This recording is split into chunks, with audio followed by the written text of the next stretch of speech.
আমরা চেষ্টা করছি সংসদের ভেতরে একটা গুণগত পরিবর্তন আনার জন্য। আল্লাহ যেন তৌফিক দান, জোরে বলেন আমিন। আমাদের পার্লামেন্টের একজন সদস্য মারা গেলেন, সংসদে প্রস্তাব উঠলো 1 মিনিট নীরব হয়ে দাঁড়ায় থাকে। আমি বললাম, স্পিকার সাহেব, 1 মিনিট দাঁড়ায় থাকলে যদি সওয়াব হয় তো 1 মিনিট কেন, আসুন আমরা 25 মিনিট খাড়াই থাকি।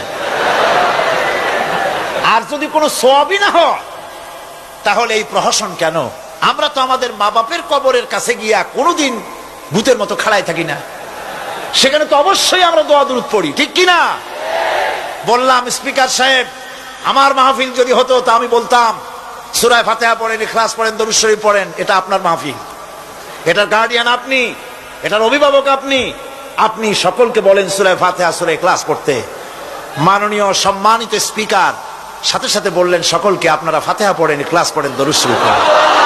আলহামদুলিল্লাহ, বললেন আলহামদুলিল্লাহ।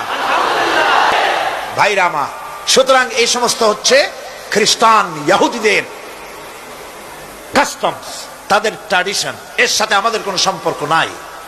হিন্দুরা, খ্রিস্টানেরা কেউ মরে গেলে পরে দাঁড়ায় থাকুক, শুয়ে থাকুক, যেমনি পারে তেমনি করুক, কিন্তু আমি তো মুসলমান, আমি কি? জোরে বলেন, আমরা কি? ইসলাম যা এলাউ করে না আমরা তা করতে পারি না। এটা যেন আমাদের সকলের মনে থাকে।